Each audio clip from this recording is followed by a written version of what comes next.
What's up, everybody? Sam from Cubi Studios here, and we are back in another episode of Millennium Duels Expert Mode, this time taking on Rio Kastle. And for whatever reason, I always think of, like, sharks when I see her. I can't remember why. I think it's something to do with Legacy of the Duelist, and she or her brother look like a shark or something. I don't remember. But we are in the final 10 duels of Expert Mode. Fear not, I will be moving on to other Yu-Gi-Oh! Games after I beat this one, but I think it's time we finally wrap this shit up. It's only been a couple years, and I think we can do it. For today, though, I do have another mirror match prepared. It looks like the AI uses another Gashiki deck. Will I have as much success in this mirror match as I did in my last one? Probably not, because this is an actual good deck, which means the AI probably has a really, really good deck prepared for me. But we're going to do our best. Now, I don't remember how to use this deck in the slightest, so we might actually learn something from the AI in this first duel here, and then come back on the second one with the victory. Because, I mean, well, I won't actually be able to read the description of cards, because every time she does something, it's going to stop it. But let's see, what could this possibly be? Maybe a ritual? Gashiki Abyss. When this card is summoned, you can add one Gashiki monster with 1,000 or less defense from your deck to your hand. Okay. I have 2 of the ritual cards already. You can ritual summon this card. Activate only when a ritual monster is ritual summoned. Your opponent cannot activate any spell or trap cards to use their effects until your next standby phase. Well, that would actually be pretty good for me, considering that they're going to use a lot of ritual summoning, so I can do that on both sides. Add to your hand 1 level 7 or lower ritual monster card from your deck. Then you can add 1 ritual spell card from your graveyard. Oh, I don't have one yet, though. You can target in your graveyard and add that target to your hand. Well, see, the problem is I don't have any of those. So this will only draw me 1 card rather than 2. So maybe I just summon this one for now until I can draw one of them and get one of them sent to the graveyard. Because then I'd be able to summon 2 of these right away if I do this. My capture card failed again, but don't worry, we didn't miss anything really. I typically am getting pretty good at noticing it right away because the light flickers on it in just like a weird fashion. But anyway, I pointed out that I found one of the ritual summon cards I needed to be able to do that next turn. This thing, I always remember this thing not working well. But whatever, all I want really is the ritual summon card anyway. So next turn I can at least summon a ritual monster, and maybe it will be better than the one that she gets. So when my monster dies here to Mirror Force or something, I will remember it fondly. Holy crap, it didn't happen. Every time I don't lose a monster to Mirror Force, I'm just genuinely shocked in this playthrough. Because like 9 times out of 10, I can just say, oh, there's going to be Mirror Force, and usually it happens, and then everyone in the comments is like, look at how great you are! I'm not, but I get to believe it for a shadow of a moment. See, here's the ritual summon we were talking about, and I have that one, never mind. So she might not just outright beat me here. Although I do need a monster on the field. Your opponent cannot activate any spell or trap cards or use their effects until your next standby phase. Sure. I feel like this isn't the worst possible use of it. She wouldn't be able to summon another monster. I mean, it's still going to activate its effect, but whatever. I think I need a monster on the field to be able to ritual summon. So that could hinder me, the fact that this duel could have just been erased to the first ritual summon. You must also pay life points equal to the level of the monster summoned by 500. Oh, I can do that. You can ritual summon this card with any Gashiki ritual spell. Once per turn, you can discard 1 Gashiki monster to target 1 face-up card your opponent controls and shuffle that target into the deck. That wouldn't be bad to do to this one. This card is ritual summon target up 5 cards in the graveyard, shuffle those cards into the deck. So if I just shuffle this one back, I mean, it's a ritual monster, so it's not like she can just get it right back out and use it against me again. And then I can destroy this. So that might be okay. And then I can use this to get it back, summon this one as well. I mean, if I'm just going to spend all kinds of life points. So let's do this. I think that's not a bad move. It's going to cost me a lot of life points, but I'll be able to summon both of them in 1 turn. Never mind. I didn't realize it was going to cost me 4,000 life points. Holy crap, my math is bad. I think this is going to be one we actually just regular summon. Here you go. I think I'm going to discard this card. Because what is that? 500 times 6?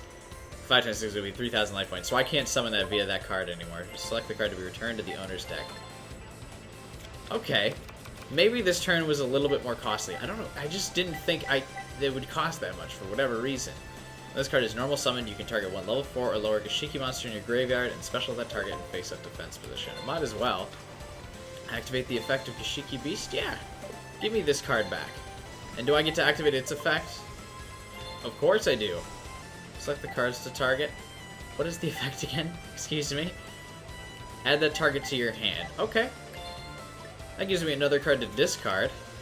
Activate this just so I can, you know, ritual or get another draw of something.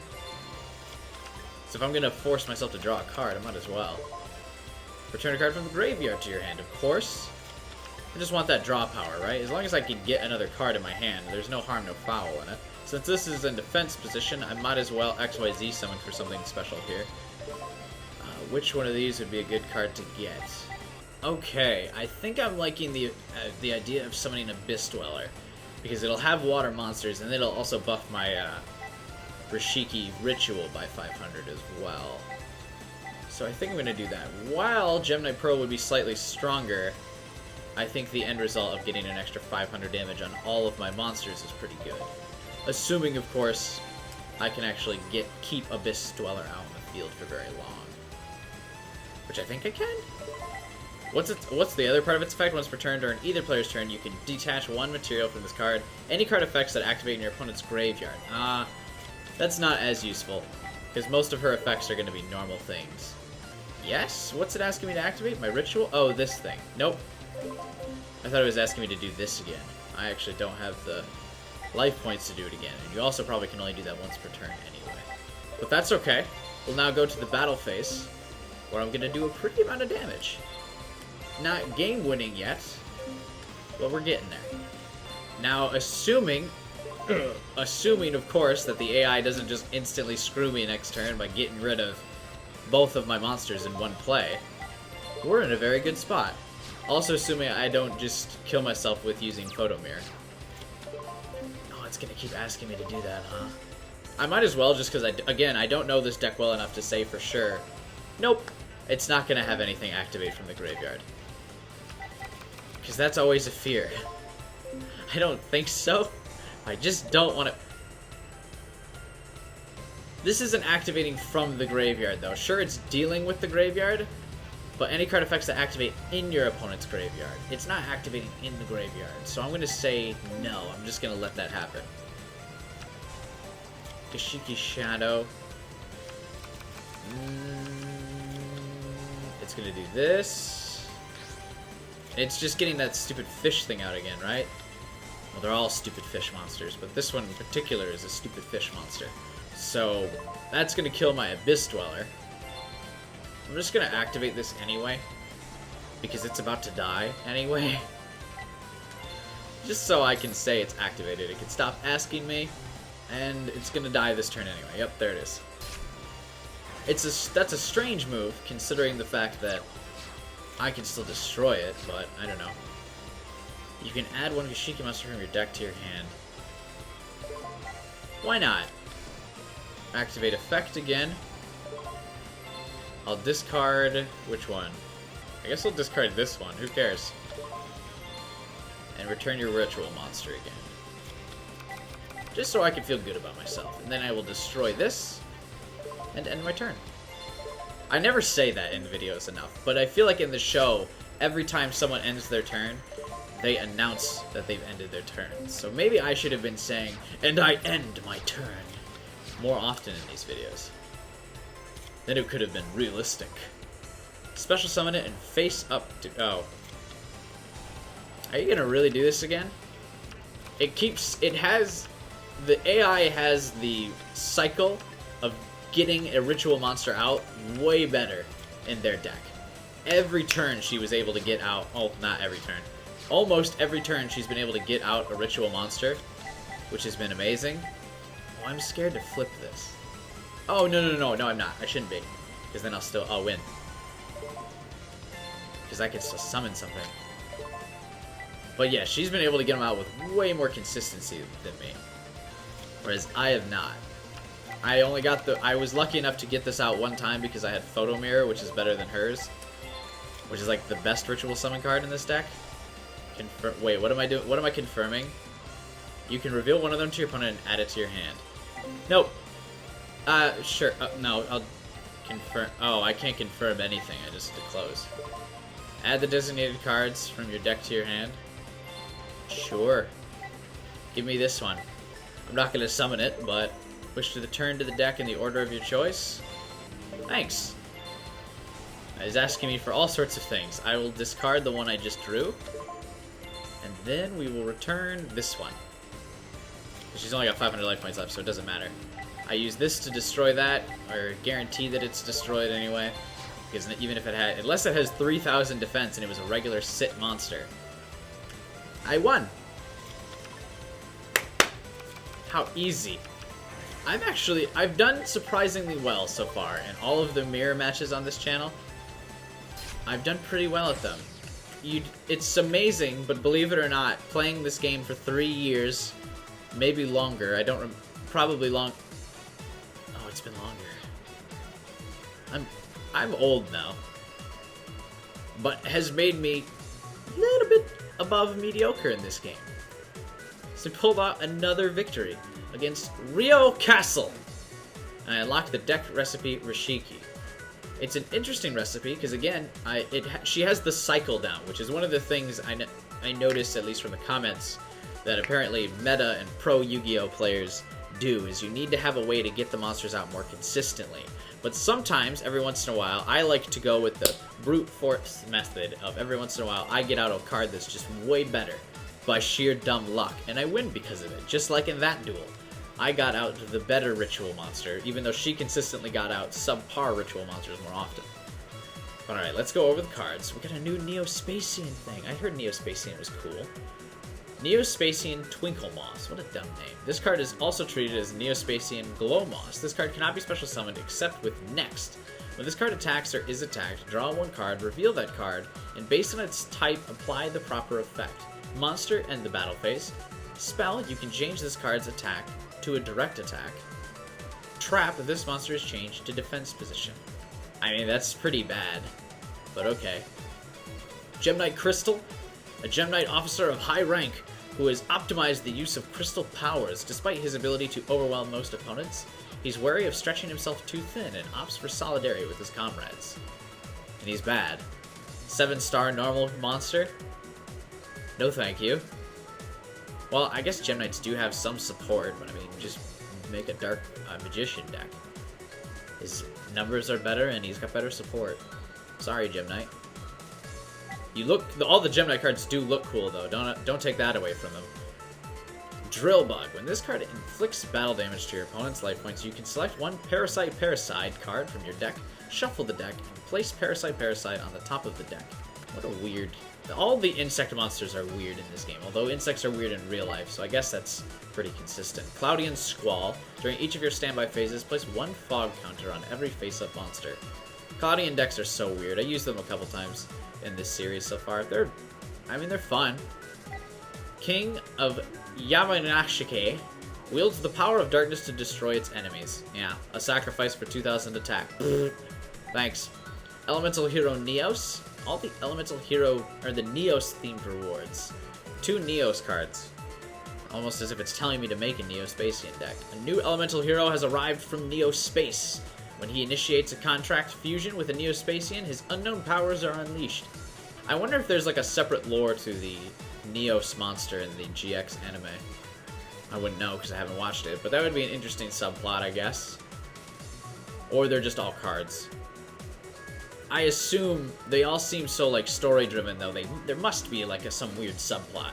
Like Dark Magician has a very minor subplot in the original series where it's just like, oh yeah, Dark Magician was like a loyal servant to Yugi. Anyway, moving on. Elemental Hero Steam Healer. Oh, another one. Elemental Hero Burstinatrix and Elemental Hero Bubble Man. I think I already had this one though. Must be fusion summoned and cannot be special summoned by other ways. When this card destroys a monster by battle and sends it to the graveyard, gain life points equal to the attack of that destroyed monster in the graveyard. But it's only got 1800 attacks, so you're not destroying much.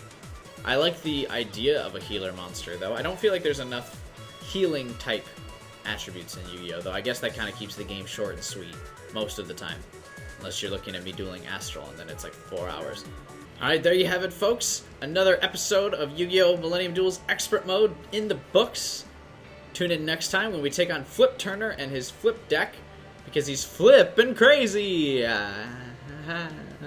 Jokes. That's a knee slapper. I don't really have anything. I just try to be funny every once in a while, like I was in the golden days of this channel. Maybe his flip deck will be a good time for me to bring back the old delay deck I used to use before I was good at the game, when I just set down Marshmallow and then I let go of the controller for 45 minutes as the AI drew itself out. Maybe next time will be a good time to bring that deck back, because I'm not that intimidated by a flip deck. I think my stalling deck would be a little bit better than that. Who knows? Leave comments below of which deck you'd like to see me use next time. Maybe I should give the Dragon Rulers another attempt. Maybe I should build another new deck. Maybe I should bring back the Classic. In the final 10, maybe we'll bring back the Classic stall deck at least once. Interested to see your guys' feedback. Of course, you can leave me comments about anything. I always look forward to reading and replying to your comments. I always read them right away. I am a little behind on responding to them, but I'm getting through them, slowly but surely. I've been very busy lately. IRL. I just said IRL. But I have been pretty busy lately, so it's been distracting me on being able to do that on that front. But do know I absolutely read them as soon as they come in. I get the notifications directly to my phone, so I do see them. Also, subscribe to the video if you're new to the channel. Subscribe to the video, or subscribe to my channel. Like the video, because YouTube really likes that, I guess.